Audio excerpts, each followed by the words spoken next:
Assalamualaikum warahmatullahi wabarakatuh.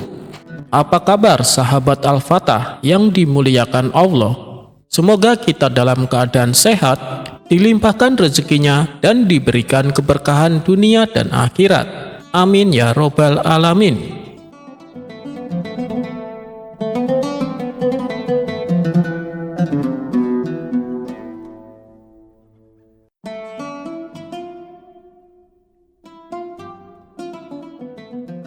Pada suatu hari, Baginda Raja mengundang ulama yang bernama Syekh Faqih dengan tujuan untuk diajaknya berdiskusi mengenai pengetahuan agama. Ketika sang ulama fikih menunjukkan kepintarannya, Baginda Raja sangat terkesima. Dan tiba-tiba terlintas di benaknya akan sebuah ide yang konyol. "Engkau sungguh pintar, wahai Syekh. Tapi, apakah kau berani debat dengan Abu Nawas?" tanya Baginda Raja. "Kalau debatnya tentang hukum agama, saya siap Paduka," jawab Syekh Faqih. Maka dipanggillah Abu Nawas dan singkat cerita sampailah ia di istana. "Wahai Abu Nawas, aku ingin kau berdebat dengan Syekh Faqih tentang pengetahuan agama. Apakah kau siap?" kata Baginda Raja. "Ampun Paduka yang mulia, tapi ilmu agama bukanlah untuk perdebatan, melainkan sebagai petunjuk manusia agar berjalan di atas kebenaran," jawab Abu Nawas. "Iya, saya tahu, tapi tujuanku agar pengetahuan agama saya semakin bertambah," balas Baginda Raja. Sebenarnya Abu Nawas enggan memenuhi permintaan sang raja. Apalagi kalau harus berdebat dengan Syekh Faqih, seorang ulama fikih yang sangat ia hormati. Tetapi karena Baginda Raja terus-terusan mendesaknya, Abu Nawas pun tak kuasa menolaknya. Kemudian Baginda Raja membuat peraturan bahwa acara debat kali ini soal yang akan diajukan dari Baginda Raja, dan masing-masing harus menjawabnya dengan jawaban yang berbeda. Baiklah, kita mulai dengan pertanyaan pertama. "Wahai Syekh, apa yang akan Anda lakukan manakala melihat saya sholat tapi lupa jumlah rokaatnya?" tanya Baginda Raja kepada Syekh Faqih. "Saya akan menegur Paduka dan menyuruhnya untuk sujud sahwi sebagai pengganti rokaat yang terlupa," jawab Syekh Faqih. "Sekarang giliran kamu untuk menjawab Abu Nawas. Apa yang akan kamu lakukan manakala melihat saya sholat tapi lupa jumlah rokaatnya?" tanya Baginda Raja. "Apakah Paduka yakin ingin mengetahui jawaban saya? Dan apakah Paduka tidak akan marah?" kata Abu Nawas balik bertanya. "Tentu saja aku mau Abu Nawas, dan kenapa pula aku harus marah?" timpal Baginda Raja. "Baik Paduka, untuk menjawab pertanyaan tersebut saya butuh sebuah tongkat kayu," balas Abu Nawas. "Untuk apa?" tanya Baginda Raja heran. "Untuk mempraktekkan jawaban saya Paduka," jawab Abu Nawas. Kemudian Baginda Raja perintahkan pelayan istana untuk membawakan tongkat kayu sesuai dengan permintaan Abu Nawas. Awalnya Baginda Raja mengira bahwa jawaban yang akan Abu Nawas tunjukkan sebuah jawaban yang unik dan menarik. Tapi tiba-tiba kepala Baginda Raja dipukul pakai tongkat oleh Abu Nawas. Sontak Baginda Raja teriak kesakitan. "Kurang ajar kau Abu Nawas, apa maksud perbuatanmu?" bentak Baginda Raja. "Ini jawaban saya atas pertanyaan Paduka," kata Abu Nawas. "Maksudmu?" kata Baginda Raja bertambah emosi. "Begini Paduka, saat Paduka menemui tamu seorang raja, apakah Paduka pernah lupa tidak pakai baju?" tanya Abu Nawas. "Tidak pernah," jawab Baginda Raja. "Dan saat Paduka menemui tamu seorang raja, apakah Paduka pernah lupa di mana letak ruang tamu istana?" tanya Abu Nawas kembali. "Itu juga tidak pernah," jawab Baginda Raja. Menghadap sesama manusia saja Paduka tidak pernah lupa apa dan bagaimana yang akan Paduka lakukan. Tapi kepada Tuhan yang menciptakan Paduka, kenapa Paduka sampai lupa jumlah rokaatnya? Bukankah itu sangat keterlaluan? Sedangkan Paduka masih gagah dan perkasa, dan usia Paduka juga belum tua dan pikun. Dan jawaban yang pantas adalah memukulnya pakai tongkat, jelas Abu Nawas. Mendengar penjelasan tersebut, Baginda Raja pun hanya terdiam. Tapi kan tidak harus dipukul Abu Nawas, bisa dengan cara santun, ujar Baginda Raja. Wahai Paduka, seumpama saya lupa dengan jawaban atas pertanyaan Paduka, apa yang akan Paduka lakukan? Tanya Abu Nawas. Tentu saja aku akan menghukummu, karena kau tidak bisa menjawabnya, balas Baginda Raja. Nah, itulah perumpamaan atas jawaban saya Paduka. Tak perlu menegurnya dengan santun, langsung saja pukul pakai tongkat. Timpal Abu Nawas tak mau kalah. Karena dirasa percuma mendebat Abu Nawas, Baginda Raja lalu meneruskan dengan pertanyaan kedua. Wahai Syekh, apa hukumnya meninggalkan sholat fardu? Tanya Baginda Raja kepada Syekh Faki. Tentu saja itu berdosa Paduka dan akan masuk neraka, jawab Syekh Faki. Dan kali ini Baginda Raja membuat pertanyaan jebakan supaya bisa membalas perlakuan Abu Nawas. Wahai Abu Nawas, tadi sudah dijelaskan bahwa orang yang meninggalkan sholat fardu akan berdosa dan masuk neraka. Pertanyaannya adalah, berapa kedalaman neraka? Tanya Baginda Raja. Seketika Abu Nawas terkejut karena pertanyaan yang diberikan tidak sama dengan pertanyaan kepada Syekh Faki. Tapi namanya saja Abu Nawas, ia punya cara untuk menjawab. Lalu dengan santainya Abu Nawas berkata sambil mengelus-elus tongkatnya. Paduka yakin ingin mendengar jawaban saya? Tanya Abu Nawas. Mendapat gertakan tersebut, Baginda Raja menjadi was-was. Jangan-jangan kejadian barusan akan terulang. Tidak jadi Abu Nawas, kita sudahi saja pertemuan ini, ujar Baginda Raja. Syekh Faki pun lalu dipersilahkan untuk pulang. Dan setelah Syekh Faki berlalu, Abu Nawas juga ikut berpamitan. Tapi tiba-tiba Baginda Raja mencegahnya. Tunggu Abu Nawas, aku masih penasaran. Sebenarnya jawaban apa yang akan kau berikan? Tanya Baginda Raja. Saya tidak tahu jawabannya Paduka, balas Abu Nawas. Lalu kenapa kau mengelus-elus tongkatmu? Tanya Baginda Raja kembali. Saya bersiap-siap untuk memukul kepala saya sendiri Paduka, karena saya tidak tahu berapa kedalaman neraka, jawab Abu Nawas. Sialan kamu Abu Nawas, ternyata aku tertipu dengan gertakanmu, ujar Baginda Raja kecewa. Dengan tertawa terkekeh-kekeh, Abu Nawas pun pergi meninggalkan istana.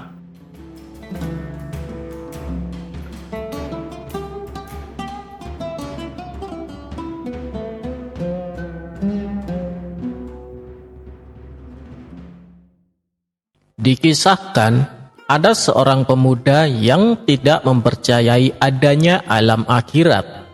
Menurutnya itu hanyalah sebuah omong kosong. Si pemuda sangat berhasrat sekali ingin mengajak debat siapa saja yang meyakini adanya alam akhirat. Hingga pada suatu ketika, saat si pemuda nongkrong di warung, ia melihat Abu Nawas tengah duduk bersama kawan-kawannya. Kala itu, Abu Nawas sedang menjelaskan betapa pedihnya siksa kubur, terutama bagi orang-orang kafir yang tidak mempercayai Allah dan Rasul-Nya. Wahai Abu Nawas, jadi orang kafir ketika di alam kubur, dia langsung mendapatkan siksaan? Tanya salah satu kawannya. Benar, orang tersebut langsung mendapatkan siksa, jawab Abu Nawas. Mendengar percakapan Abu Nawas dan kawan-kawannya, si pemuda merasa penasaran. Apa benar yang dikatakan Abu Nawas? Saya ingin membuktikannya, kata si pemuda dalam hati. Ia pun segera meninggalkan warung dan pergi menuju pemakaman orang kafir. Sesampainya di sana, si pemuda mendekati salah satu makam dan menempelkan telinganya ke tanah kuburan.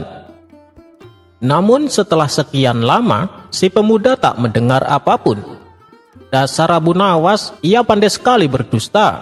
Pantesan ia banyak disukai orang, bualannya terdengar sangat meyakinkan, batin si pemuda. Di saat itulah terbesit niat untuk mempermalukan Abu Nawas.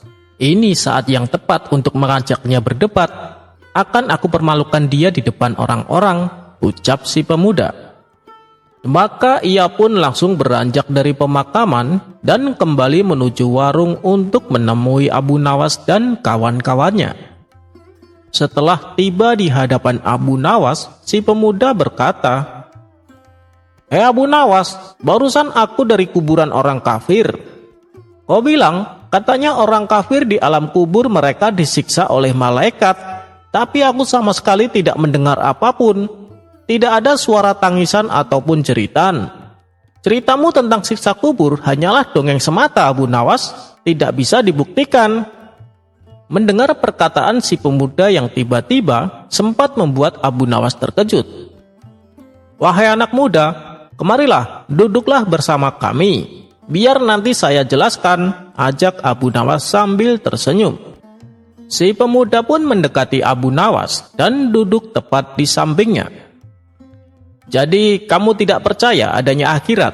tanya Abu Nawas. "Aku sama sekali tidak percaya. Coba buktikan kalau akhirat itu ada," tantang si pemuda. "Jadi kamu juga tidak percaya dengan adanya siksa kubur?" tanya Abu Nawas kembali. "Tentu saja aku tidak percaya. Kan tadi sudah aku bilang, aku barusan dari kuburan orang kafir yang katanya sedang disiksa. Tapi sama sekali aku tidak mendengar teriakan mereka," jawab si pemuda.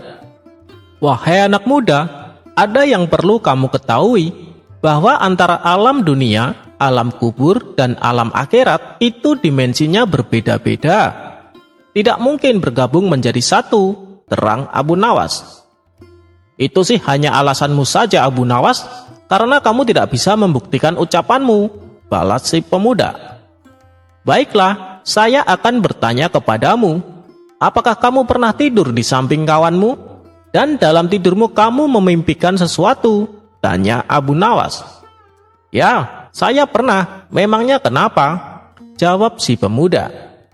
"Ketika kamu bermimpi sesuatu yang menakutkan, misalnya kamu dikejar oleh ular raksasa, saat itu kamu sangat ketakutan, bahkan sampai teriak minta tolong sambil berlari dengan sekencang-kencangnya. Apakah kawanmu yang sedang duduk di sampingmu mendengar teriakanmu? Apakah kawanmu bisa mengetahui kalau kamu sedang merasakan ketakutan yang amat sangat?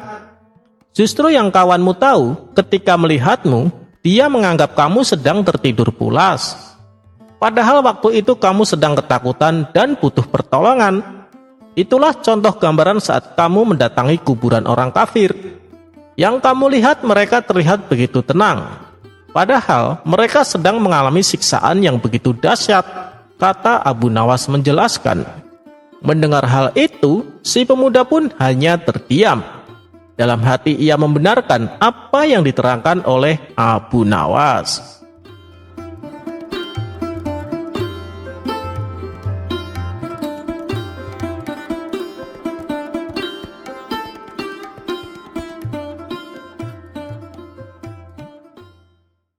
Di suatu pagi yang cerah, Abu Nawas mengawali aktivitasnya dengan minum secangkir teh hangat buatan istri tercinta. Setelah waktu beranjak siang, Abu Nawas memutuskan pergi ke warung tempat biasa ia nongkrong bersama teman-temannya. Sesampainya di sana, ternyata teman-temannya sudah menunggu kedatangan dirinya. Ia pun langsung duduk membaur bersama mereka. "Hei Abu Nawas, sudah dengar kabar terbaru belum?" kata salah satu temannya. "Kabar apa itu?" tanya Abu Nawas penasaran. "Katanya hakim di kota kita sekarang sudah diganti yang baru," jawabnya. "Loh, memangnya hakim yang lama kenapa?" tanya Abu Nawas kembali. "Hakim yang lama dipecat, katanya karena ketahuan korupsi," balasnya. "Oh, hakim yang baru juga nanti sama seperti itu," timpal Abu Nawas. "Maksudnya gimana Abu Nawas? Hakim yang baru juga suka korupsi?" tanya mereka kembali. Begini, bukankah hobi pejabat menumpuk harta kekayaan? Bisa jadi, hakim yang baru juga gemar mengoleksi emas dan berlian, ujar Abu Nawas. Beberapa hari kemudian, ucapan Abu Nawas ini beredar di masyarakat, hingga sampailah ke telinga hakim yang baru.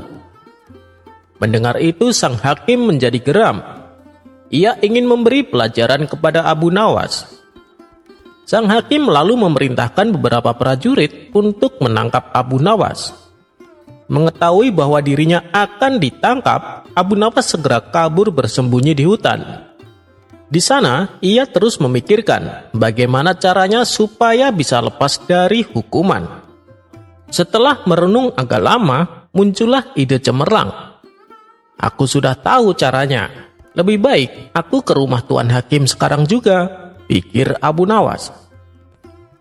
Dengan wajah ceria, Abu Nawas berangkat menuju rumah Tuan Hakim yang baru. Setibanya di sana, sang hakim kaget dengan kedatangan Abu Nawas, seolah ia menunjukkan sikap kesetiaan dan kepatuhan. Beberapa hari ini prajuritku mencarimu, Abu Nawas, tapi tidak pernah ketemu. Dan tiba-tiba sekarang kamu datang ke rumahku, kata sang hakim terlihat emosi. Ampun Tuan Hakim, sebenarnya saya juga ingin menghadap Tuan Hakim lebih awal, supaya saya cepat dapat hukuman, balas Abu Nawas. Bagus, berarti kamu taat kepada hukum. Terus apa yang membuatmu menunda kedatanganmu? Tanya sang hakim. Saya sangat sibuk Tuan Hakim, jawab Abu Nawas. Sibuk? Sibuk apa kamu? Tanya Tuan Hakim kembali. Kemarin secara tidak kebetulan saya menemukan uang 10.000 dinar, balas Abu Nawas. Sang hakim terkejut dengan perkataan Abu Nawas. Uang 10.000 dinar, itu bukan uang yang sedikit Abu Nawas. Tapi dari mana kau mendapatkannya? Tanya sang hakim penasaran. Saya dapat dari bawah tanah rumahku Tuan. Ketika itu, saya sedang mencangkul tanah. Secara tidak sengaja, saya menemukan emas. Setelah saya coba tawarkan, ternyata emas tersebut harganya senilai 10.000 dinar, jawab Abu Nawas. Kamu sungguh beruntung, Abu Nawas. Lantas, apa yang akan kau lakukan dengan uangmu itu? Tanya sang hakim. Rencananya, 200 dinar akan saya belanjakan membeli tanah. Lalu tanah tersebut akan saya bangun menjadi istana yang megah. Mungkin biayanya sekitar 300 dinar.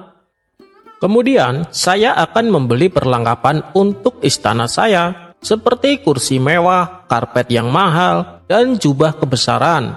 Mungkin sekitar 100 dinar. Saya juga akan memberikan istri saya perhiasan emas yang paling bagus dan mewah, kira-kira sekitar 100 dinar, kata Abu Nawas menjelaskan. Sang hakim berdetak kagum mendengarnya. Sisanya kan masih banyak Abu Nawas, akan kau apakan sisa uangmu? Tanya sang hakim mulai penasaran.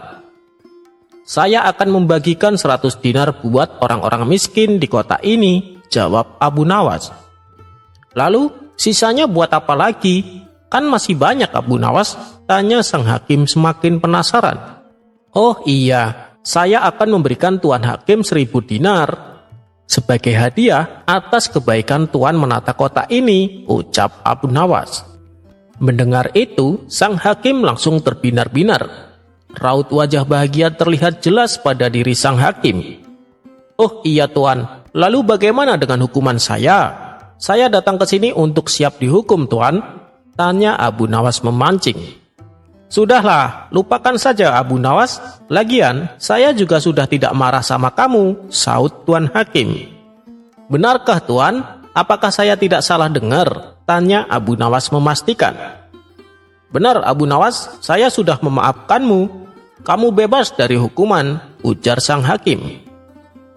Selanjutnya, sang hakim mengajak Abu Nawas makan siang di rumahnya. Hidangan lezat dan istimewa sengaja ia suguhkan kepada Abu Nawas. Setelah selesai makan, sang hakim bertanya kepada Abu Nawas. Ngomong-ngomong, emasnya sudah kamu jual belum? Tanya sang hakim. Belum Tuan Hakim, jawab Abu Nawas. Oh, ternyata belum. Tapi kamu menyimpan emasnya di tempat yang aman bukan?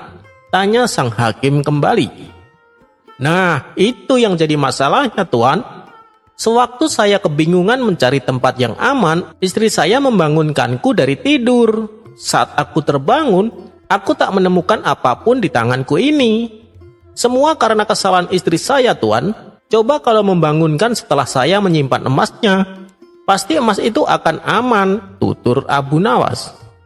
Jadi, maksudmu emas yang kau bicarakan itu hanya sebuah mimpi? Tanya sang hakim kaget. Benar sekali, Tuan, jawab Abu Nawas. Sang hakim menjadi kecewa berat. Ia mau marah, tapi tidak mungkin. Sedangkan hukuman yang seharusnya Abu Nawas terima sudah ia maafkan sebelumnya. Belum lagi hidangan besar makan siang yang telah ia suguhkan kepada Abu Nawas. Sang hakim kali ini benar-benar rugi besar. Di tengah-tengah rasa kecewanya yang begitu dalam, sang hakim melihat Abu Nawas mengambil kaleng madu di meja makan. Kemudian Abu Nawas mencelupkan jarinya dan menjilatinya tanpa henti. Tentu saja hal ini membuat sang hakim menjadi tambah jengkel. "Hei Abu Nawas, makan madu tanpa roti bisa membakar hatimu. Berhentilah," kata sang hakim kepada Abu Nawas. Namun dengan entengnya Abu Nawas menjawab, "Hanya Allah lah yang tahu hati siapa yang sedang terbakar," kata Abu Nawas sambil terus menjilati madu. Abu Nawas pun lalu pulang dengan perut kenyang dan bebas dari hukuman.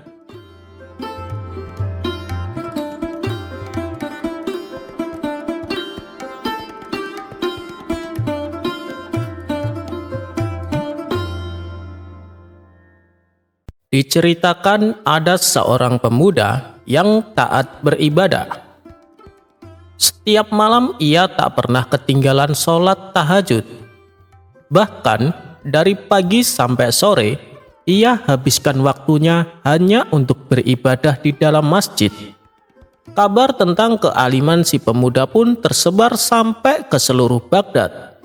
Abu Nawas yang mendengar kabar tersebut penasaran dengan sosok pemuda alim itu. Hingga akhirnya, diam-diam Abu Nawas mendatangi masjid di mana si pemuda biasa melakukan ibadahnya. Namun, setelah beberapa hari mengamati pemuda itu, Abu Nawas merasakan kejanggalan. Karena si pemuda menghabiskan waktunya hanya untuk beribadah dan tidak mau bekerja. Abu Nawas pun lalu menghampirinya. "Hai pemuda, engkau habiskan seluruh waktumu hanya untuk beribadah. Lalu dengan cara apa engkau makan?" tanya Abu Nawas. "Para warga sudah menjamin kebutuhanku. Mereka selalu memberiku makanan secara bergantian," jawab si pemuda. "Bukankah lebih baik jika kau bekerja, supaya kau bisa makan tanpa harus membebani warga?" tutur Abu Nawas. "Untuk apa capek-capek bekerja? Dengan menghabiskan waktu untuk beribadah, Allah sudah menjamin kebutuhanku," balas si pemuda. "Tapi bukan dengan cara seperti ini. Caramu itu salah," timpal Abu Nawas. "Kau berani menyalahkan aku beribadah? Hebat sekali kamu. Sedangkan warga di sini, mereka justru memuliakanku dan mereka dengan ikhlas memberiku makanan," tegas si pemuda. "Baiklah, lalu apa yang kau harapkan dari ibadahmu?" tanya Abu Nawas. "Tentu saja aku menginginkan surga," jawab si pemuda. "Ya, itu saat di akhirat nanti. Kalau di dunia, apa yang kau harapkan?" tanya Abu Nawas kembali. "Dengan ibadahku ini, aku yakin dengan keajaiban Allah. Suatu saat aku pasti memperoleh kekayaan tanpa harus bekerja, sehingga aku bisa lebih giat beribadah," jelas si pemuda. Mendengar hal itu, Abu Nawas hanya bisa geleng-geleng kepala. Ia pun pergi meninggalkan si pemuda. Setibanya di rumah, Abu Nawas memikirkan cara untuk menyadarkan si pemuda. Tiba-tiba terbesit di benaknya sebuah ide yang konyol. Esok paginya, ia kembali mendatangi si pemuda. "Hei anak muda, kemarin yang kau katakan ada benarnya juga. Kalau kita rajin beribadah, Allah akan memberi keajaiban pada kita. Karena di kebunku tiba-tiba tumbuh pohon uang, tutur Abu Nawas. Si pemuda pun tertegun mendengarnya. Bolehkah aku melihat pohonmu itu? Tanya si pemuda. Tentu saja boleh, bahkan aku berniat memberikannya padamu, ujar Abu Nawas. Benarkah tuan? Ayo kita ke tempat kebun milik tuan, ajak si pemuda tak sabar. Maka mereka berdua segera berangkat menuju kebun Abu Nawas. Sesampainya di sana, si pemuda tak mendapati pohon uang yang diceritakan oleh Abu Nawas. Mana pohonnya? Tanya si pemuda. Itu dia, jawab Abu Nawas sambil menunjuk pohon kurma yang masih kecil. Itu kan pohon kurma, mana mungkin bisa keluar uang, ujar si pemuda. Bentuknya memang seperti pohon kurma, tapi nanti kalau sudah besar dan berbuah akan menghasilkan uang, jelas Abu Nawas. Baiklah, lalu apa yang harus aku lakukan? Tanya si pemuda. Kau rawatlah pohon kecil itu supaya menjadi besar. Caranya, kau siram air tiap pagi dan sore, jawab Abu Nawas. Sejak saat itulah si pemuda mulai giat bekerja. Di samping ia tekun beribadah, ia juga rajin merawat pohon kurma. Setelah 6 bulan kemudian, pohon kurma itu pun menjadi besar dan berbuah sangat banyak. Akan tetapi si pemuda merasa kecewa dan berkata kepada Abu Nawas, Anda pembohong tuan, saya sudah capek-capek merawat pohon itu, tapi tak ada uang yang keluar, kata si pemuda merasa kesal. Bukankah buah kurma itu uang? Kau petik semuanya dan jualah ke pasar, saran Abu Nawas. Karena sudah terlanjur bersusah payah, si pemuda pun melakukan apa yang disarankan. Dan benar saja, setelah semua buah kurmanya laku terjual, ia mendapatkan uang yang lumayan banyak. Seketika, rasa kecewa si pemuda terobati. Wajahnya menjadi ceria dan bahagia. Bagaimana? Apakah kau masih berminat untuk merawat pohon kurma? Tanya Abu Nawas. Iya Tuan Abu, saya masih berminat, jawab pemuda itu penuh semangat. Nah, begitu dong, ibadah tetap harus kita jalankan, tapi kita juga harus bekerja. Rasulullah sendiri, selain berdakwah, beliau juga bekerja untuk mencari nafkah. Padahal kalau Rasulullah mau, beliau tinggal berdoa tanpa bekerja, dan apapun keinginan beliau pasti akan dikabulkan. Tapi beliau ingin memberi contoh kepada umatnya, bahwa mencari nafkah itu juga hukumnya wajib. Apalagi kalau bekerja diniatkan ibadah, misalnya untuk menafkahi keluarganya, dan selebihnya untuk bersedekah. Maka akan mendapatkan 2 keuntungan, yaitu keuntungan secara materi dan juga keuntungan pahala, tutur Abu Nawas. Setelah mendengar penuturan Abu Nawas, si pemuda pun mulai menyadari atas kekeliruannya. Dan ia berjanji mulai saat itu, ia akan rajin beribadah dan juga rajin bekerja.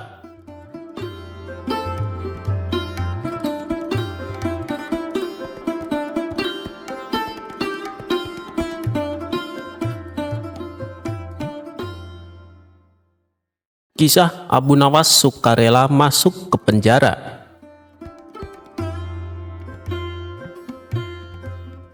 Baginda Raja mempunyai 2 orang putra.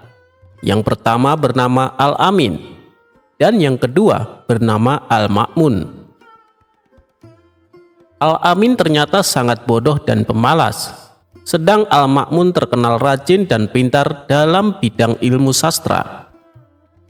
Baginda Raja sangat menyukai Al-Ma'mun karena kecerdasannya tersebut. Ini tentu membuat sang permaisuri tidak suka, lantaran sang raja dianggap pilih kasih, padahal keduanya sama-sama putranya. Suamiku, kenapa kau tidak begitu menyayangi Al-Amin? Tanya sang permaisuri suatu ketika. Suamiku, sebenarnya kalau mau, Al-Amin akan lebih menguasai ilmu sastra daripada saudaranya. Sebenarnya ia lebih cerdas, ia hanya malas saja, tutur permaisuri membela Al-Amin. Apa buktinya? Tanya sang raja. Baik, tidak lama lagi Baginda akan melihat buktinya, ucap permaisuri yakin. Pada suatu siang, sang permaisuri memanggil putranya Al-Amin. Aku baru saja berdebat dengan ayahmu mengenai dirimu, kata sang permaisuri kepada putranya tersebut. Aku tidak rela kamu dipandang sebelah mata dan dibanding-bandingkan dengan kakakmu. Karena itu, kamu harus bisa menandinginya. Mulai sekarang, kamu harus tekun mempelajari ilmu sastra supaya menjadi seorang penyair yang hebat.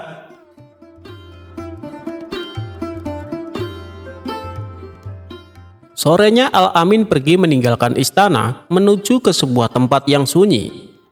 Di tempat itulah ia mencoba mengasah pikiran yang bebal.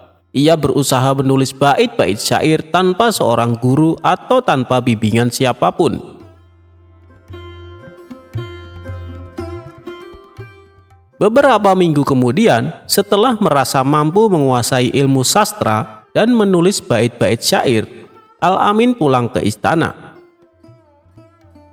Jadi kamu sekarang sudah bisa menulis syair, putraku? Tanya sang permaisuri ketika menyambut kedatangan putranya tersebut dengan gembira. Sudah, jawab Al-Amin.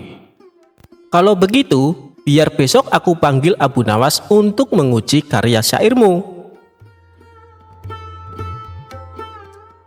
Esoknya pagi-pagi sekali Abu Nawas sudah muncul di istana memenuhi panggilan sang permaisuri.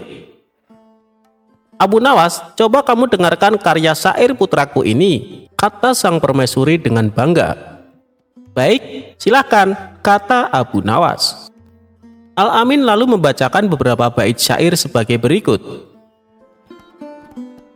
Kami adalah keturunan Bani Abbas, kami duduk di atas kursi. Abu Nawas hampir tidak sanggup menahan tawanya mendengar syair tersebut. Bagaimana? Tanya Al-Amin kepada Abu Nawas. Ya begitulah, kalian memang dari keturunan yang mulia, jawab Abu Nawas ngeledek. Tapi coba teruskan. Kami berperang dengan pedang dan tombak pendek. Syair macam apa itu? Celotuk Abu Nawas yang sudah tidak mau berbasa-basi lagi. Al-Amin marah sekali mendengar cemooh Abu Nawas tersebut. Ia lalu menyuruh seorang pasukan istana untuk menangkap dan memasukkan Abu Nawas ke dalam penjara. Selama beberapa hari Abu Nawas tidak pernah muncul di istana, sehingga raja merasa rindu. Belakangan sang raja mendengar kabar bahwa Abu Nawas dimasukkan penjara oleh Al-Amin. Ia kemudian mengajak putranya itu ke penjara untuk menjenguk Abu Nawas. Kenapa kamu memenjarakannya? Tanya sang raja. Al-Amin kemudian menceritakan semuanya. Yang sangat menyakitkan, ia telah berani mencemooh syair karyaku, ayahanda, kata Al-Amin. Tentu saja, karena memang karya syairmu jelek, balas raja. Dia itu kan memang seorang penyair hebat, jadi bisa menilai mana karya syair yang bagus dan yang tidak bagus. Lagi pula, apa yang ia katakan itu jangan kamu anggap sebagai ejekan, melainkan sebuah kritikan yang harus kamu terima dengan lapang dada. Lanjut sang raja menasehati. Baik, kalau begitu beri lagi aku kesempatan untuk memperbaiki karya syairku, kata Al-Amin sambil beranjak pergi. Untuk kedua kalinya, Al-Amin pergi ke tempat yang sepi guna mengasah pikiran dan mendalami ilmu sastra agar bisa menulis syair yang benar-benar bagus, tidak seperti sebelumnya. Dan beberapa pekan kemudian, ia sudah pulang ke istana. Esoknya pagi-pagi sekali, Baginda Raja, Abu Nawas, dan beberapa penyair sudah berada di istana. Rupanya pertemuan itu sudah diatur oleh sang permaisuri. Beliau ingin mereka mendengarkan syair karya putranya yang baru saja pulang mendalami ilmu sastra. Dengarkan karya syair putraku Al-Amin, kata sang permaisuri. Baik, silakan, sahut Abu Nawas. Al-Amin pun mulai membaca syair karyanya. Hei binatang yang duduk bersimpuh, rasanya tidak ada yang setolol kamu. Kamu seperti hidangan kinapa yang diolesi dengan minyak biji hardal dan minyak sapi yang kental, seperti warna seekor kuda belang." Begitu selesai mendengar syair tersebut, Abu Nawas langsung bangkit dan hendak berlalu dari tempatnya. "Woi, mau kemana kamu Abu Nawas?" tanya sang raja. "Saya lebih suka balik ke penjara saja daripada mendengar syair macam ini. Toh sebentar lagi putramu ini pasti menyuruh penjaga membawaku ke sana," jawab Abu Nawas. Raja tertawa terpingkal-pingkal mendengar jawaban dari Abu Nawas itu. Sementara sang permaisuri hanya bisa duduk bengong. Kini ia sadar dan yakin bahwa putranya Al-Amin memang tak pandai membuat syair.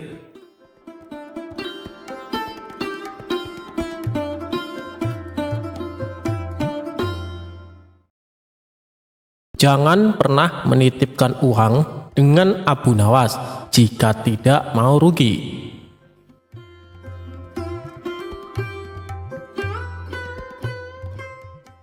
Dikisahkan, ada seorang tuan tanah tetangga Abu Nawas yang kaya raya. Hampir semua warga di desa setempat bekerja di perkebunan milik tuan tanah tersebut. Tapi tuan tanah itu memiliki sifat yang kikir dan pelit. Tidak hanya itu, dia juga berprofesi sebagai rentenir. Abu Nawas yang bijaksana resah atas sifat tetangganya itu.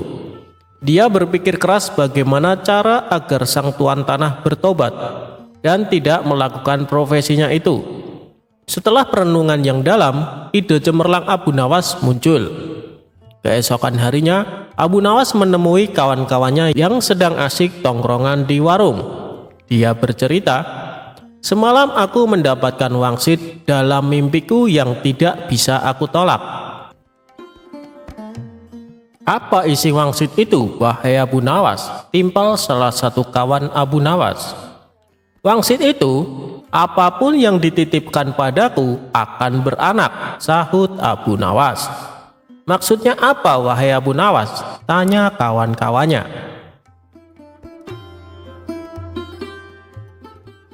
"Ketika kalian menitipkan benda seperti ayam kepadaku, maka dalam beberapa hari akan beranak dan bertambah. Begitupun ketika kalian menitipkan uang atau aku meminjam uang kepada kalian. Beberapa hari kemudian uang itu akan beranak dan bertambah," kata Abu Nawas. Sebagian kawan percaya, sebagian kawan lainnya tidak percaya. Mereka berpikir ini akal bulus Abu Nawas agar bisa meminjam uang. "Aku akan menitipkan 1 ekor kambing padamu nanti sore," kata salah satu kawan. "Aku akan menitipkan 2 dinar uang kepadamu," timpal kawan yang lainnya.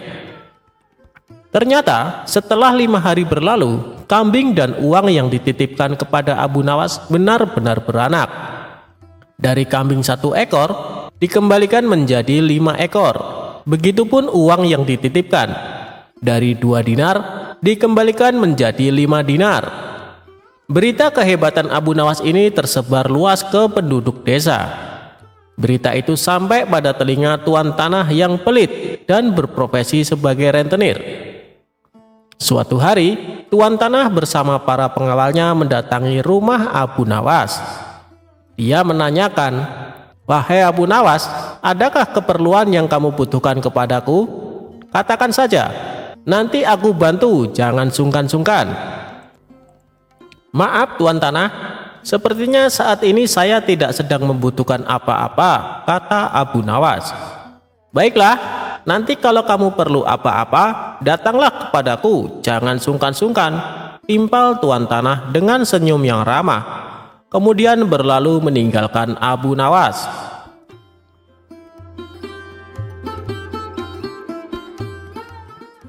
Suatu sore, Abu Nawas merasa lapar. Dia sudah tidak mempunyai apapun di dalam rumah untuk dimakan. Kemudian dia teringat tuan tanah dan rencananya dulu. Abu Nawas langsung mendatangi rumah tuan tanah. Dia meminjam 3 butir telur untuk dimakan. 5 hari kemudian, Abu Nawas mengembalikan telur tersebut. Tuan tanah kaget ketika membuka bingkisan dari Abu Nawas. "Kenapa jadi 5 butir, wahai Abu Nawas?" tanya tuan tanah pura-pura tidak tahu seraya tersenyum. "Apakah tuan tidak tahu? Apapun yang dititipkan atau dipinjamkan kepadaku akan beranak dan bertambah banyak," kata Abu Nawas. Tuan tanah tersenyum, kemudian menawarkan pinjaman kepada Abu Nawas. Tapi Abu Nawas menolak dengan dalih sedang tidak butuh.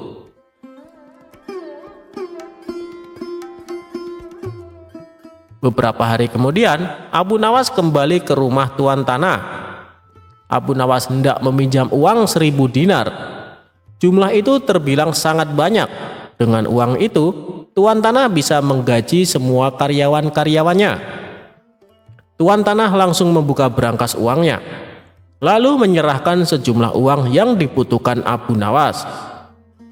"Ini uangnya, wahai saudaraku," kata tuan tanah. Abu Nawas langsung pulang ke rumah. Pada sisi lain, tuan tanah sedang berkhayal uangnya akan kembali berlipat-lipat di kemudian hari. Hari berganti hari.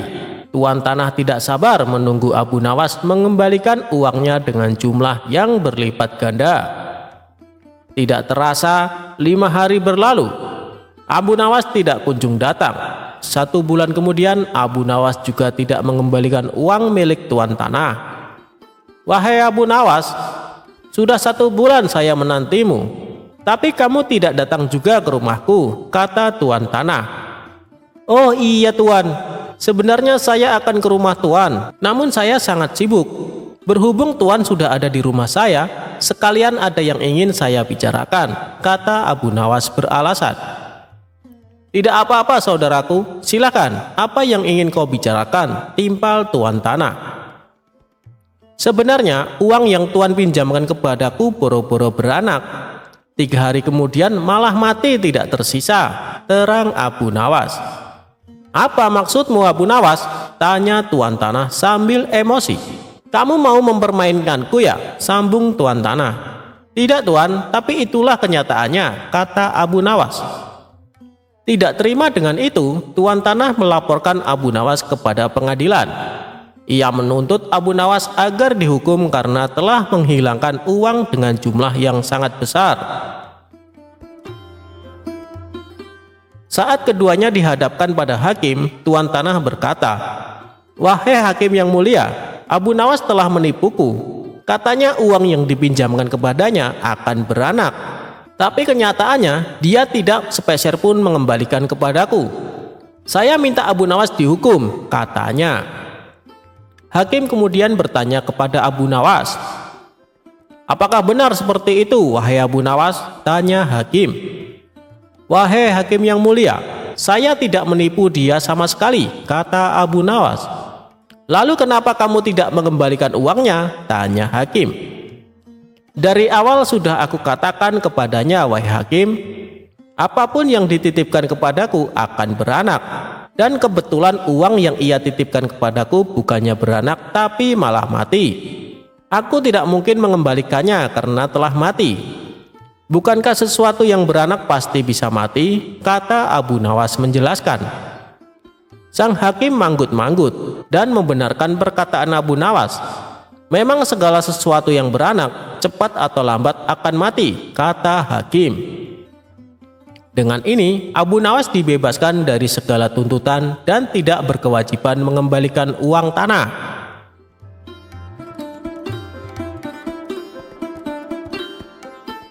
Kebun Abu Nawas dirusak sapi. Abu Nawas bernama lengkap Abu Ali Al-Hasan bin Hani Al-Hakami, merupakan pujangga ternama. Abu Nawas merupakan tokoh sufi yang cerdik dan cerdas. Ia hidup sejaman dengan Baginda Raja Harun. Abu Nawas juga dikenal dengan sosok yang jenaka, sehingga tak jarang orang-orang terhibur dengan tingkahnya. Namun, kisah kesuksesan Abu Nawas tidak selamanya menghampiri. Berikut kisah apes Abu Nawas. Abu Nawas memiliki kebun yang cukup luas. Kebun tersebut sudah lama ia tanami berbagai macam sayuran yang dapat menghasilkan cukup banyak uang. Oleh karena itu, Abu Nawas sangat menjaga kebunnya itu. Ia tidak ingin kebunnya dimasuki maling. Bahkan, ia juga tidak ingin bila kebunnya dirusak meskipun hanya sedikit. Ia tak segan-segan akan memukul siapapun yang merusak kebunnya itu. Suatu hari, saat sedang beristirahat di kebun, tiba-tiba ia melihat seekor sapi memasuki kebunnya. Parahnya lagi, sapi tersebut memakan daun-daun dan semua tanaman yang ada di kebun Abu Nawas. Tentu saja hal itu membuat Abu Nawas sangat marah. Dengan cepat, ia pun mengambil ranting pohon yang cukup tebal dan panjang dan berlari mengejar sapi tersebut. Melihat Abu Nawas yang berapi-api, sapi itu segera berlari menghindari kejaran Abu Nawas. Yang lebih membuat marah karena si sapi itu tak kunjung keluar dari kebunnya. Karena diinjak-injak, seluruh tanaman Abu Nawas pun rusak. Setelah beberapa menit, akhirnya sapi itu berhasil keluar dari kebun dan selamat dari amarah Abu Nawas. Akibat kejadian tersebutlah Abu Nawas sangat dendam kepada sapi tersebut. Setiap hari ia selalu menunggu kehadiran si sapi di kebunnya. Namun hingga seminggu sapi itu tak kembali muncul. Hingga pada suatu ketika saat pulang dari kebunnya, Abu Nawas berpapasan dengan seorang petani yang sedang menaiki gerobak yang ditarik sapi yang saat itu merusak kebunnya. "Nah, itu dia sapinya. Kali ini kau tak akan bisa menghindar dariku," kata Abu Nawas geram. Tanpa bertanya lagi, Abu Nawas segera mengambil ranting pohon dan memukul sapi tersebut berkali-kali. Sapi itu hanya bisa pasrah. Sang sapi tak bisa berlari menghindar karena sedang menarik gerobak. Tapi tentu saja perbuatan Abu Nawas ini membuat si petani marah. "Hei, ada apa dengan sapiku? Kenapa kamu terus-terusan memukulnya?" bentak si petani. "Jangan ikut campur, ini urusanku dengan sapi. Ia tahu kesalahan yang telah diperbuatnya," balas Abu Nawas. Petani itu hanya bisa melongo mendengar jawaban Abu Nawas. Setelah puas memukul sapi itu, Abu Nawas lalu pergi meninggalkan sapi dan si petani. "Dasar orang gila," gerutu sang petani. Petani itu pun kemudian melanjutkan perjalanannya. Itulah kisah unik Abu Nawas yang bikin geleng-geleng kepala.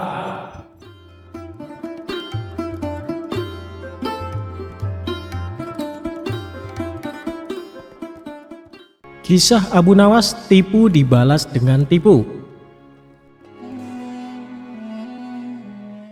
Ada seorang yogis atau ahli yoga mengajak seorang pendeta bersekongkol akan memperdaya Abu Nawas.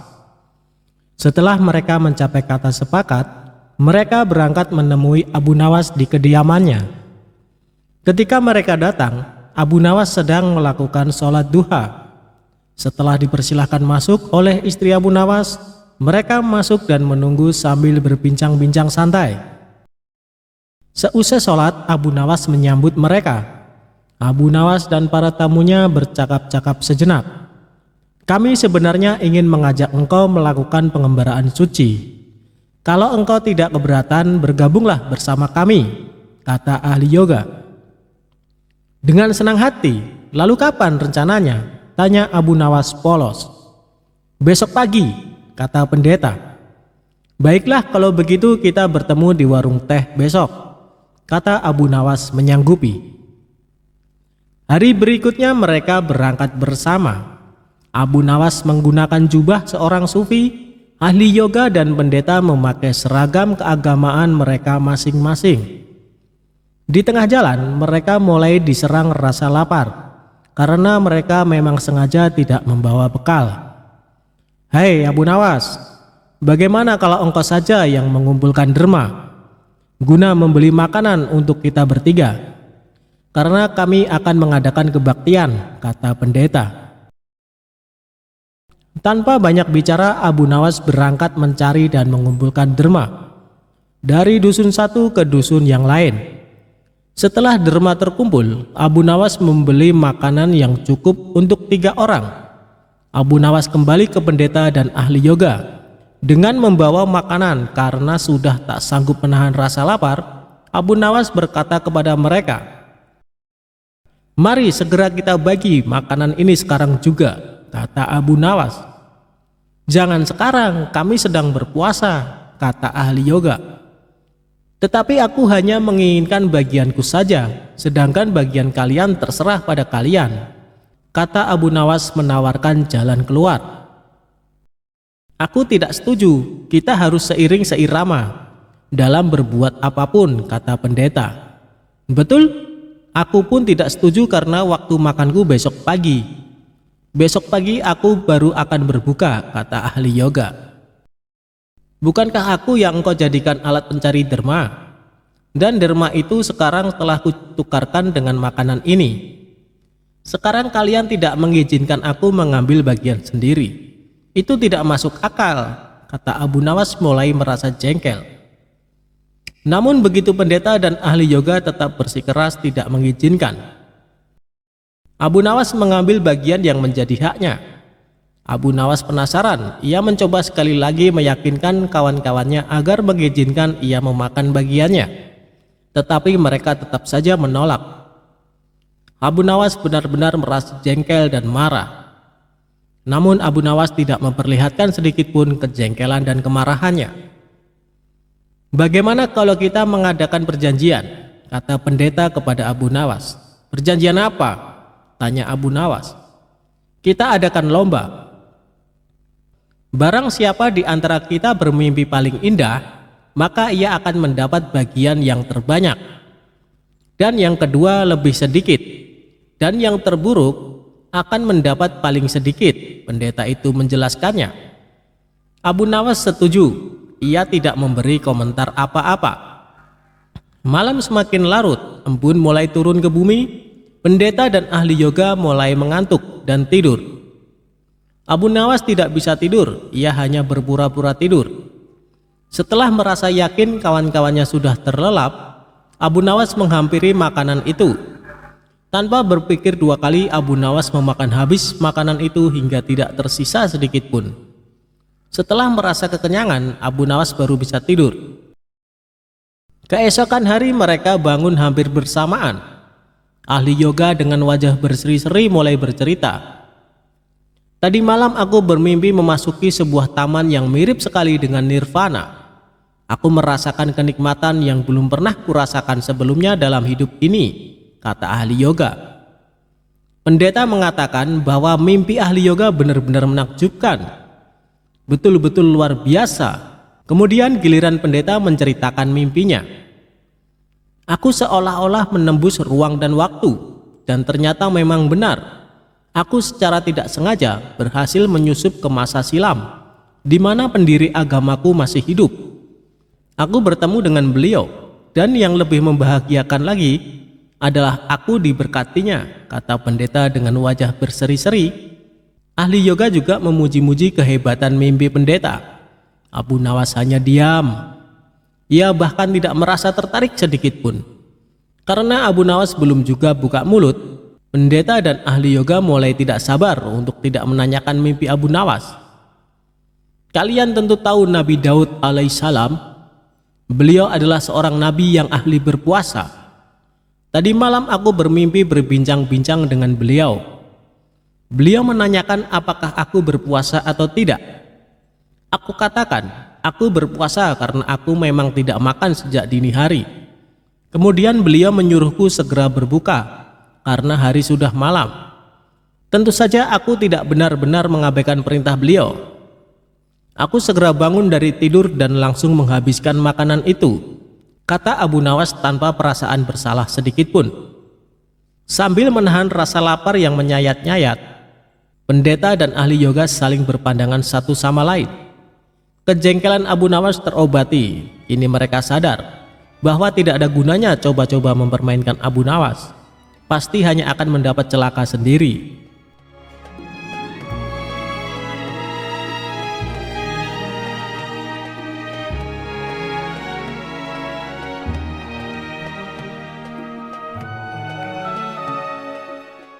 Kisah ketika Abu Nawas mau terbang hingga menggegerkan penduduk kota. Abu Nawas seolah tidak kehabisan akal dalam membuat sensasi publik. Tidak jarang pula dengan kecerdikannya itu, Abu Nawas mengkritik raja dan memberi nasihat kepada khalayak luas.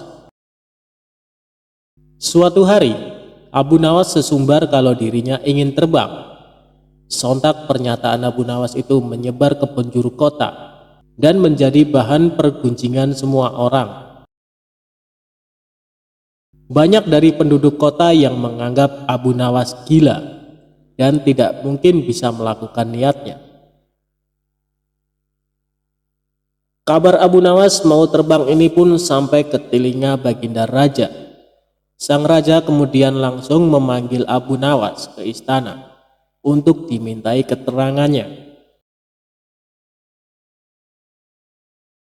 "Wahai Abu Nawas, benarkah engkau ingin terbang?" tanya Baginda Raja. "Benar Baginda, hamba ingin terbang. Besok Jumat silakan datang bersama penduduk lainnya untuk menyaksikan hamba yang ingin terbang jika masih ragu," jawab Abu Nawas dengan santainya. "Baiklah jika begitu. Tetapi jika engkau berbohong, maka bersiaplah untuk menanggung hukumannya." Saat hari yang dijanjikan tiba, Abu Nawas naik ke sebuah gedung yang tinggi. Orang-orang telah menantikannya. Banyak yang ragu dengan kemampuan Abu Nawas untuk terbang layaknya burung. Setelah lapangan sudah penuh sesak, Abu Nawas perlahan mulai mengepakkan tangannya dari atas gedung layaknya burung. Tingkah Abu Nawas ini pun mengundang reaksi penonton. Salah seorang penonton berkata, "Hei Abu Nawas, engkau telah membohongi kami. Kau tidak bisa terbang, maka engkau layak mendapat hukuman." Mendengar teriakan itu, Abu Nawas dengan sigap menjelaskan apa yang ia lakukan. "Dengarlah saudara-saudara, aku hanya mengatakan kalau aku ini mau terbang, bukan mengatakan aku bisa terbang. Bukankah dari tadi aku memang mau terbang?" Penonton yang sudah berkumpul itu pun sadar bahwa memang kepakan tangan Abu Nawas menunjukkan bahwa ia hanya mau terbang, bukan bisa terbang. Itulah mengapa kalian harus hati-hati dalam menerima suatu berita. Jangan langsung ditelan mentah-mentah, lanjut Abu Nawas. Karena tingkah Abu Nawas itu, Baginda Raja kemudian paham dan tidak menjatuhkan hukuman kepada salah satu rakyatnya itu. Begitulah Abu Nawas dengan segala kecerdikannya.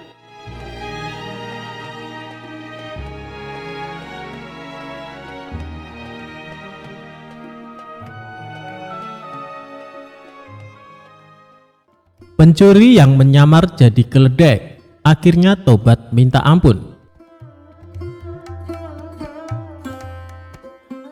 Dikisahkan Abu Nawas mempunyai keledai yang sangat penurut.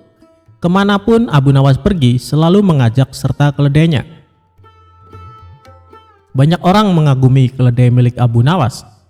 Bahkan ada beberapa yang menawar ingin membelinya dengan harga tinggi. Namun Abu Nawas selalu menolaknya. Suatu hari saat Abu Nawas berkeliling kampung bersama keledainya, ia dibuntuti dua orang diduga pencuri. Mereka tampak ingin mengincar keledainya Abu Nawas. Saat azan zuhur berkumandang, Abu Nawas pun berhenti sejenak di sebuah masjid untuk menunaikan sholat. Ia lalu mencari sebuah pohon untuk mengikatkan keledainya. Tapi Abu Nawas tidak menyadari ada dua orang yang mengikutinya. "Kau tunggulah di sini, aku akan ke masjid dahulu," ucap Abu Nawas ke keledainya. Ketika Abu Nawas pergi masuk ke masjid, dua orang pencuri itu segera mendekati keledai tersebut. "Kita kelabui saja Abu Nawas, bawalah keledai ini pulang, dan aku akan berpura-pura jadi keledainya," ucap salah seorang pencuri. Kemudian pencuri yang lain membawa pergi keledai milik Abu Nawas. Sementara itu seorang pencuri berpura-pura menjadi keledai. Dia mengikatkan tali keledai tersebut ke lehernya sendiri. Tujuannya agar Abu Nawas percaya bahwa keledainya telah berubah menjadi manusia. Usai menunaikan sholat, Abu Nawas kembali mendatangi keledainya. Alangkah terkejutnya dia saat mendapati keledainya berubah menjadi manusia. "Apakah kau keledaiku?" tanya Abu Nawas merasa heran. "Iya, aku adalah keledaimu. Selama ini aku dikutuk menjadi seekor keledai, tapi berkat kebaikanmu, aku kembali menjadi manusia," jawab si pencuri berpura-pura. Abu Nawas tidak mau percaya begitu saja, sebab dilihat banyak kejanggalan. Mana mungkin keledai bisa jadi manusia? Dia pasti mau mengelabui aku, pikirnya dalam hati. Tapi Abu Nawas tidak mau kalah. Dia mendapat ide untuk membuat si pencuri kapok. "Baiklah, sekarang antarkan aku ke rumah Tuan Hakim. Aku ada janji bertemu dengannya," perintah Abu Nawas. Abu Nawas lalu naik ke atas punggung si pencuri dan menyuruhnya berjalan dengan merangkak seperti keledai. Pencuri itu menyesal kenapa menyamar sebagai keledai. Harusnya tadi kabur saja dengan temannya. Kini dia pun terikat seperti seekor keledai. Bahkan saat Abu Nawas menungganginya, banyak orang bertanya tentangnya. "Abu Nawas, mana keledaimu yang penurut?" tanya orang-orang di setiap jalanan kota. "Dia ini keledaiku, dia telah menjadi manusia karena kebaikan hatiku," jawab Abu Nawas. Betapa malunya si pencuri karena menjadi tontonan warga di jalanan. Sementara untuk sampai ke rumah Tuan Hakim butuh waktu yang cukup lama. Hal itu membuat pencuri yang menyamar sebagai keledai jadi kelelahan. Bahkan kaki dan tangannya memerah seperti melepuh. Akhirnya sampailah Abu Nawas di rumah Tuan Hakim dengan menaiki punggung si pencuri. Melihat hal itu, Tuan Hakim terkejut bukan main, bahkan sampai memarahi Abu Nawas. "Hei Abu Nawas, kau kejam sekali. Kau kesini menunggang manusia," ujar Tuan Hakim. Abu Nawas lalu mendekati Tuan Hakim dan menceritakan semuanya, termasuk tentang keledainya yang berubah jadi manusia. "Tuan Hakim, dia itu seorang pencuri yang coba mengelabui hamba. Makanya hamba ingin memberi dia pelajaran," bisik Abu Nawas kepada Tuan Hakim. "Oh, jadi begitu ceritanya. Sebaiknya kita ke dalam dulu Abu Nawas," ajak Tuan Hakim. Abu Nawas lalu mengikat si pencuri ke salah satu pohon layaknya seekor keledai. Sementara itu, teman si pencuri ternyata mengikuti Abu Nawas. Dia hendak menyelamatkan temannya yang berpura-pura menjadi keledai. Abu Nawas pun masuk ke rumah Tuan Hakim. Mereka berpura-pura diskusi, padahal sedang mengintai si pencuri yang terikat. Benar saja, tiba-tiba muncullah salah satu temannya untuk menolong. Dia berusaha menyelamatkan dengan melepaskan tali yang mengikat pada leher kawannya itu. Namun karena kaki temannya luka parah, dia kesulitan membawa temannya tersebut. Akhirnya Tuan Hakim dan Abu Nawas langsung memergoki mereka. "Siapa sebenarnya kalian?" tanya Tuan Hakim. "Maafkan kami Tuan Hakim, kami adalah pencuri. Niatnya kami ingin mengelabui Abu Nawas, tapi malah kami yang kena batunya," jawab kedua pencuri tersebut. "Kembalikan keledai Abu Nawas atau kalian akan aku masukkan ke penjara," ancam Tuan Hakim. "Baik Tuan Hakim," jawab mereka berdua. Kemudian salah seorang pencuri pulang ke rumah untuk mengambil keledai Abu Nawas dan mengembalikannya. Setelah keledai tersebut dikembalikan kepada Abu Nawas, Tuan Hakim memberi nasihat kepada dua pencuri itu. "Sebenarnya aku hendak menghukum kalian, tapi melihat luka yang dialami temanmu, aku tidak sampai hati. Aku mau mengampuni kesalahan kalian, tapi dengan syarat kalian tidak akan mengulangi perbuatan ini," tutur Tuan Hakim. Akhirnya Abu Nawas mendapatkan kembali keledainya. Tentunya keledai sungguhan, bukan keledai berkepala manusia. Sedangkan kedua pencuri itu menyadari kesalahannya dan berjanji tidak akan mencuri lagi.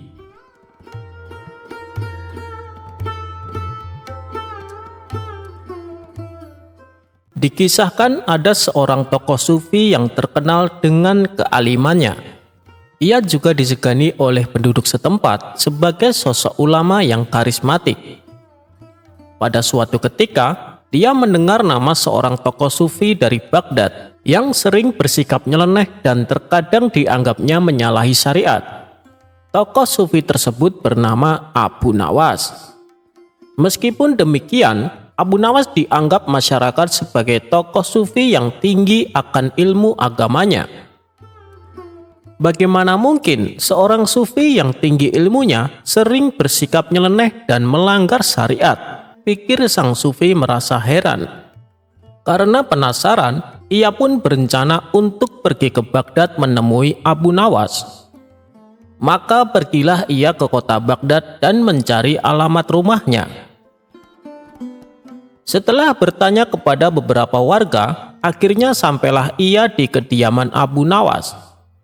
Kebetulan saat itu Abu Nawas tengah duduk santai di depan rumahnya. "Assalamualaikum, apakah Anda yang bernama Abu Nawas?" tanya sang sufi. "Benar, saya Abu Nawas. Lalu Anda siapa dan dari mana Anda? Karena sepertinya Anda bukan orang sini," ujar Abu Nawas. "Saya memang bukan orang sini. Saya ini musafir dari negeri seberang," balasnya. Abu Nawas pun segera mempersilahkan masuk dan mengajaknya duduk di ruang tamu. "Kalau boleh tahu, ada keperluan apa Tuan mencariku?" tanya Abu Nawas lagi. "Saya akan tanya beberapa hal kepada Anda. Apakah Anda keberatan?" kata sang sufi balik bertanya.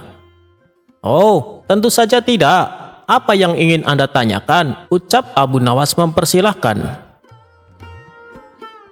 Awalnya, sang sufi ini mengajak berdiskusi tentang ilmu agama, mulai dari hukum fikih sampai ilmu ketauhidan.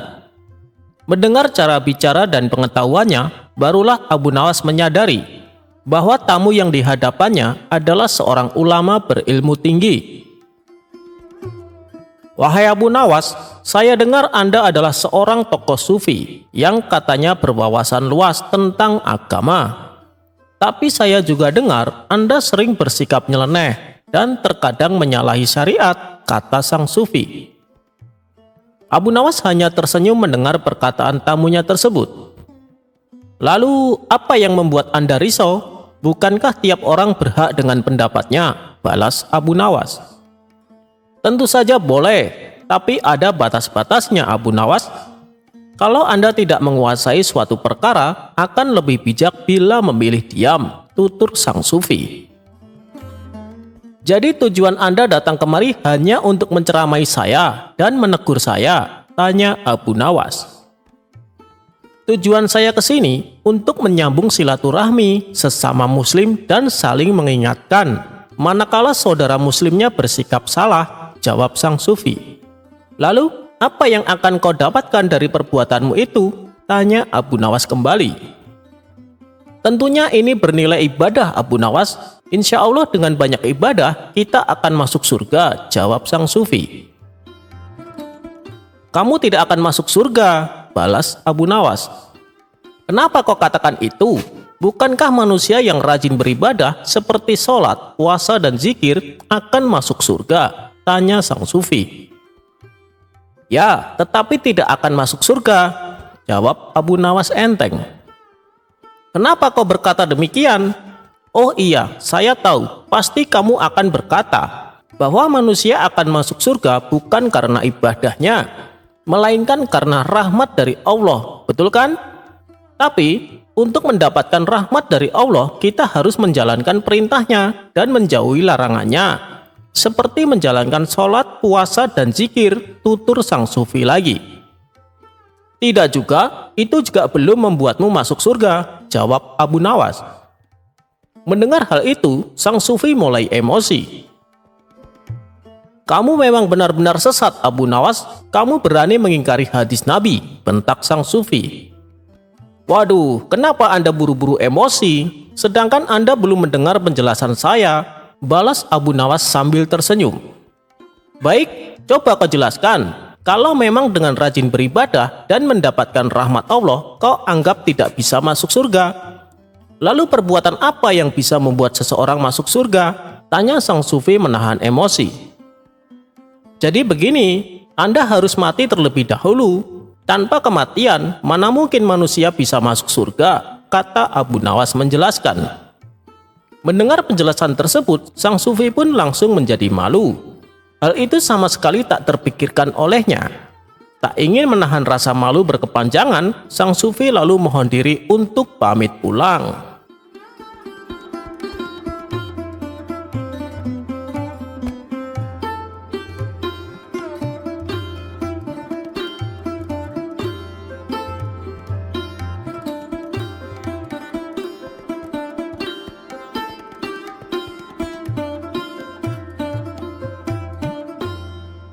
Kecerdikan Abu Nawas menangkap pencuri burung.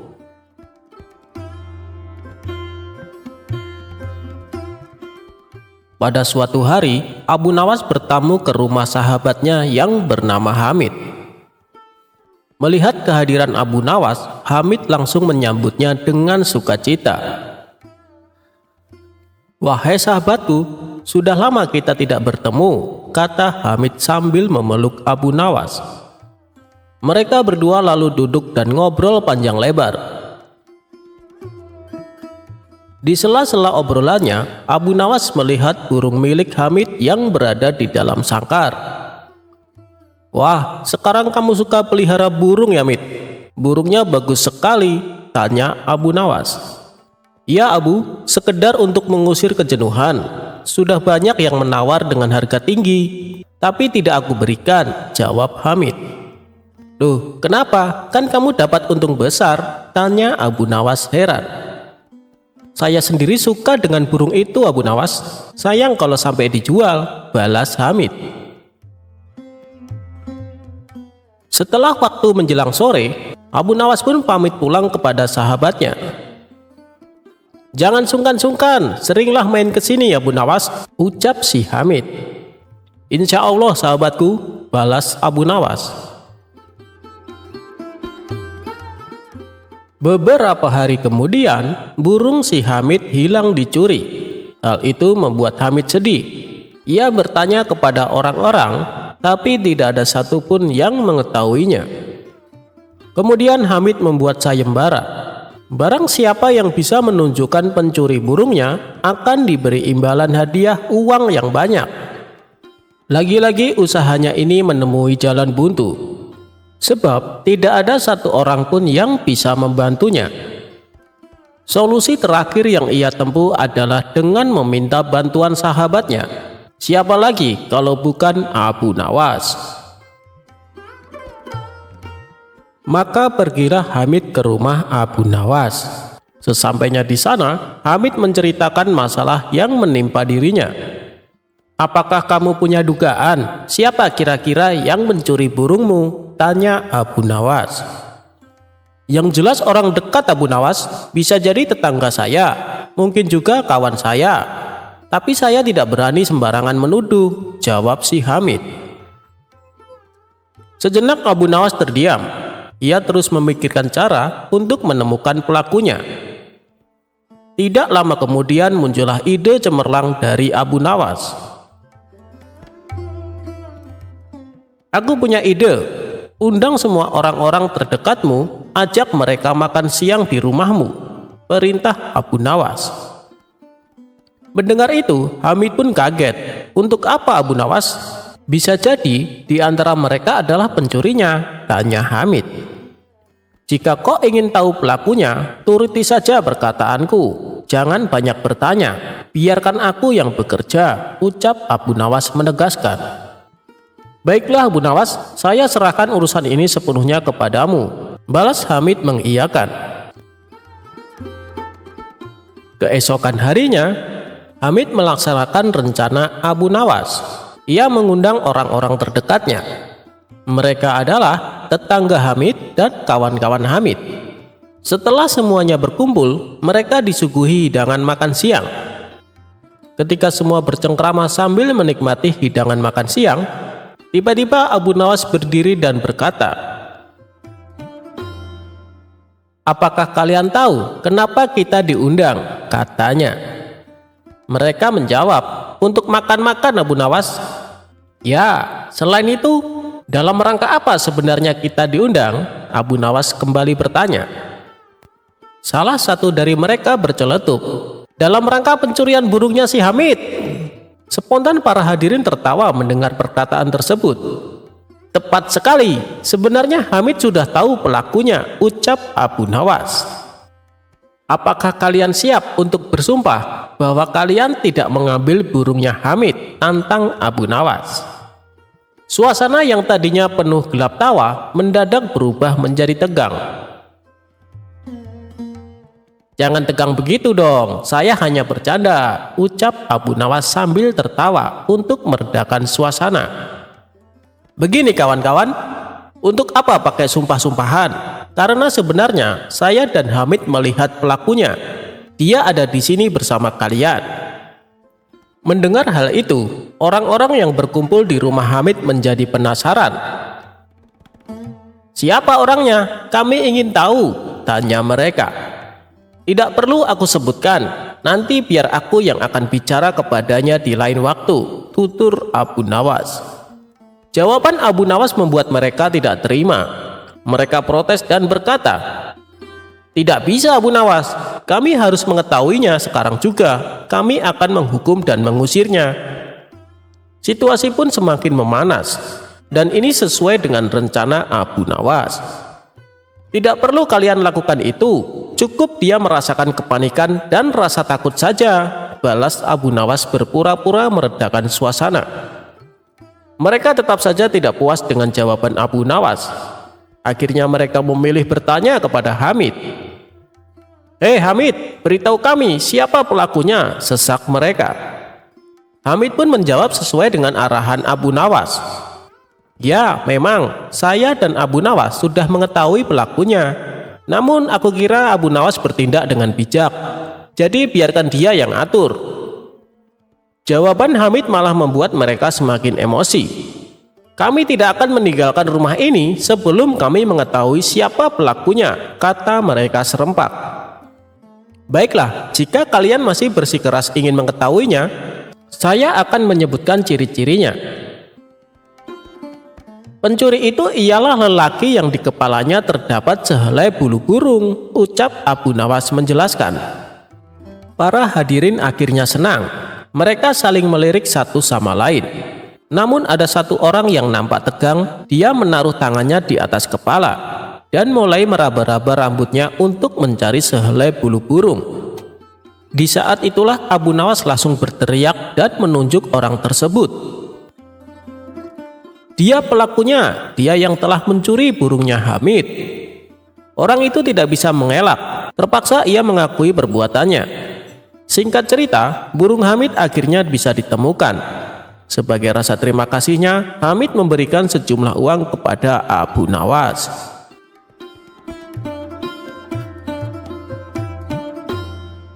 Abu Nawas mampu membutakan dan menyembuhkan mata wanita yang pengaruhi istrinya. Abu Nawas merupakan tokoh sufi sekaligus pujangga Arab terkenal yang hidup di zaman Baginda Raja Harun. Bukan hanya itu, Abu Nawas juga dikenal seorang yang cerdas dan cerdik serta berperangai baik. Sehingga tidak heran kalau Baginda Raja kagum padanya. Bukan hanya itu, Abu Nawas juga merupakan sosok yang bijak dalam menyelesaikan permasalahan yang dihadapinya. Dikisahkan di kehidupan rumah tangga Abu Nawas terbilang cukup sederhana. Sedangkan jika Abu Nawas ingin kaya, ia bisa saja mewujudkannya karena hubungan Abu Nawas dengan Baginda Raja cukup dekat. Sudah berulang kali Baginda Raja menawarkan jabatan di istana dengan gaji yang lumayan besar. Namun Abu Nawas selalu menolaknya. Abu Nawas lebih memilih menjadi masyarakat biasa dengan kehidupan yang sederhana. Saking sederhananya, tidak ada barang mewah yang terdapat di dalam rumah Abu Nawas. Meski demikian, Abu Nawas selalu bersyukur dengan apa yang dimilikinya. Kesederhanaannya ini ia terapkan juga kepada istri dan anak-anaknya. Bukan hanya itu, Abu Nawas juga selalu mendidik keluarganya dengan ajaran agama. Sehingga keluarga Abu Nawas terkenal di masyarakat sebagai keluarga yang religius. Dalam keseharian di dalam rumah saja, Abu Nawas menerapkan kebiasaan baik dan sesuai tuntunan agama. Kebiasaan tersebut adalah ketika Abu Nawas akan masuk rumah, ia selalu mengucapkan salam. Dan setelah masuk ke dalam rumah, ia pun tak lupa mengucapkan Alhamdulillah. Begitu juga dengan sang istri maupun anak-anaknya. Mereka senantiasa dididik oleh Abu Nawas supaya menerapkan kebiasaan baik itu. Suatu hari, saat Abu Nawas pulang dari hutan guna mencari kayu bakar, ia mengetuk pintu rumahnya dan mengucapkan salam. Namun tak ada jawaban sama sekali dari dalam rumahnya. Dengan perasaan was-was, Abu Nawas masuk ke dalam rumah untuk mencari keberadaan istrinya. Betapa kagetnya Abu Nawas, ia melihat istrinya yang sedang duduk termenung di pojokan ruangan. Alhamdulillah, ternyata istriku baik-baik saja, batin Abu Nawas.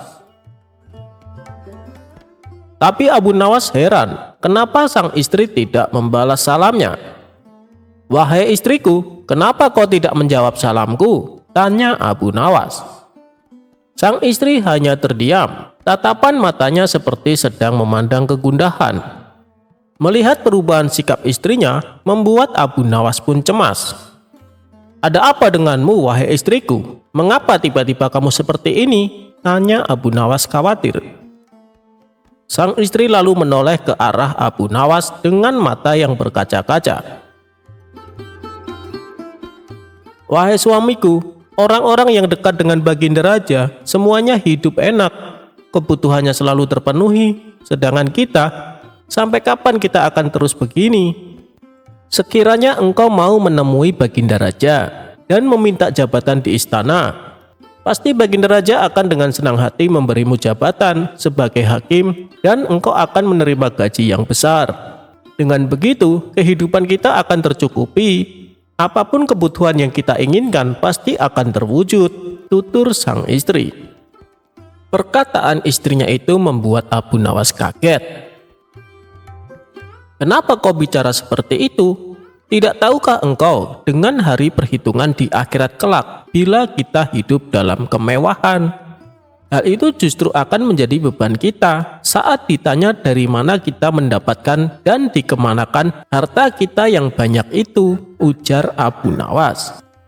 Tapi raut kesedihan masih terlihat jelas di wajahnya. Abu Nawas pun kemudian berdoa, Ya Allah, siapa yang hendak merusak rumah tanggaku melalui istriku, maka butakanlah matanya. Beberapa hari kemudian, saat Abu Nawas sedang berzikir, datanglah seorang wanita asing ke rumahnya. Abu Nawas lalu mempersilahkan duduk di ruangan tempat ia biasa menerima tamunya. Ada perlu apa, Bu? Tanya Abu Nawas. Mata saya tiba-tiba buta, Tuan. Padahal selama ini saya tidak pernah merasakan keluhan sakit pada mata saya, jawab wanita itu. Keluhan wanita tersebut mengingatkan Abu Nawas akan doanya tempo hari. Apakah Anda sering menemui istri saya? Tanya Abu Nawas. Iya Tuan Abu, saat Anda tidak di rumah, saya sering menemui istri Tuan untuk mengajaknya ngobrol, jawab wanita tersebut. Doakanlah saya Tuan agar saya sembuh dari kebutaan ini, pinta si wanita. Saya akan mendoakan untuk kesembuhan matamu, tapi setelah itu saya minta kepadamu untuk tidak lagi mencampuri urusan rumah tanggaku. Jangan kau hasut istriku supaya hidup dalam kemewahan, tegas Abu Nawas. Si wanita itu pun kaget mendengarnya. Ia tak menyangka Abu Nawas mengetahuinya. Maafkan saya Tuan, memang beberapa hari ini saya sering membujuk istri Tuan agar dia meminta kepada Tuan bersedia menjadi hakim istana, balas wanita tersebut. Perbuatanmu saya maafkan, tapi jangan keulangi lagi, kata Abu Nawas menasehati. Kemudian Abu Nawas mendoakan si wanita agar disembuhkan dari penyakit kebutaan. Beberapa hari kemudian wanita itu dapat kembali melihat seperti sedia kala, dan ia tak lagi berani mempengaruhi istri Abu Nawas.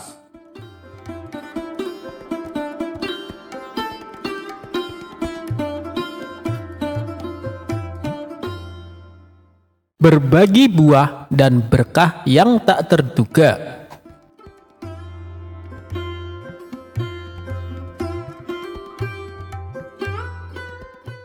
Suatu hari, Abu Nawas pergi ke pasar untuk membeli beberapa barang kebutuhan sehari-hari. Saat ia sedang berjalan-jalan di pasar, tiba-tiba ia melihat seorang penjual buah yang tengah sibuk mengatur buah-buahnya dengan rapi.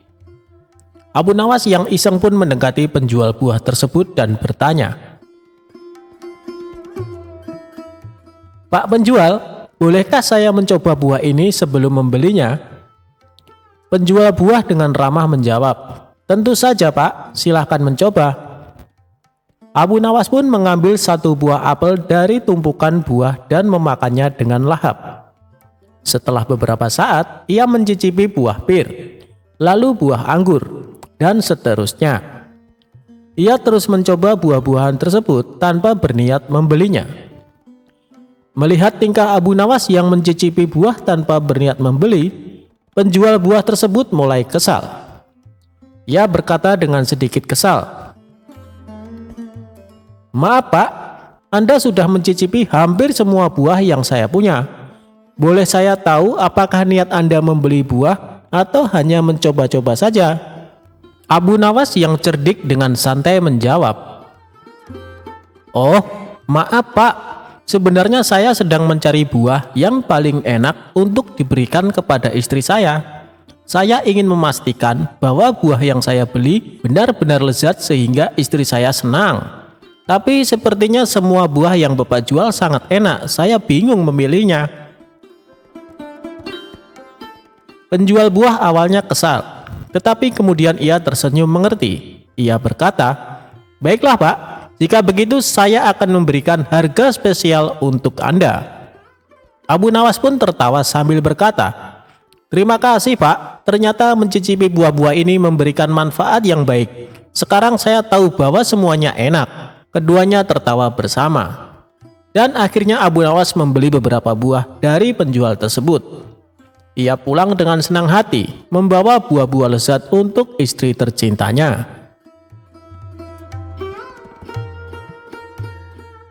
Setelah berbelanja, Abu Nawas istirahat sejenak. Abu Nawas duduk di bawah pohon di pinggir jalan. Tiba-tiba datanglah seorang pengemis tunawisma yang kelaparan. Melihat keadaan pengemis tersebut, Abu Nawas merasa iba. Tanpa pikir panjang, Abu Nawas memutuskan untuk berbagi buah-buah yang baru saja ia beli kepada pengemis itu. Ia memberikan beberapa buah apel, pir, dan anggur kepada pengemis tersebut dengan senyum ramah. Tak lama kemudian, seorang pedagang lewat dan melihat Abu Nawas berbagi buah-buahan kepada pengemis.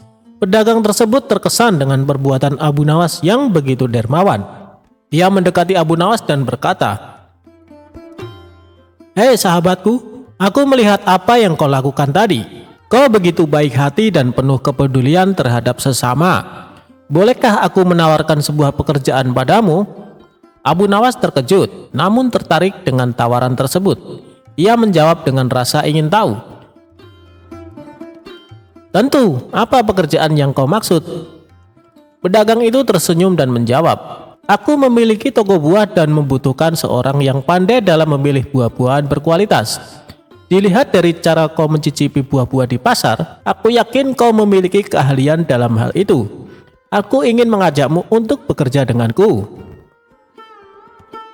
Abu Nawas sangat senang dengan tawaran tersebut. Ia tidak menyangka bahwa perbuatannya yang sederhana di pasar dapat membawa keberuntungan dan kesempatan baru baginya. Ia dengan senang hati menerima pekerjaan itu dan berjanji untuk memberikan yang terbaik. Dari kejadian lucu di pasar hingga akhirnya mendapat pekerjaan baru, Abu Nawas mengerti bahwa kebaikan dan kepedulian terhadap orang lain selalu membuahkan hasil yang baik. Tindakan kecil seperti berbagi buah-buahan kepada pengemis dapat membuka pintu kesempatan yang tak terduga. Abu Nawas pun menjalani pekerjaan barunya dengan penuh semangat dan keahlian dalam memilih buah-buahan terbaik. Ia menjadi karyawan yang dipercaya oleh pedagang dan berhasil mencapai kesuksesan dalam bidang tersebut. Cerita lucu ini mengajarkan kita tentang pentingnya kebaikan dan kepedulian terhadap orang lain.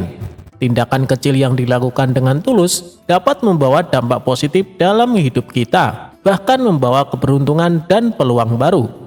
Ia menggunakan kejadian lucu di pasar untuk mendapatkan harga spesial dan juga memberikan kebahagiaan kepada istri dengan buah-buah yang enak.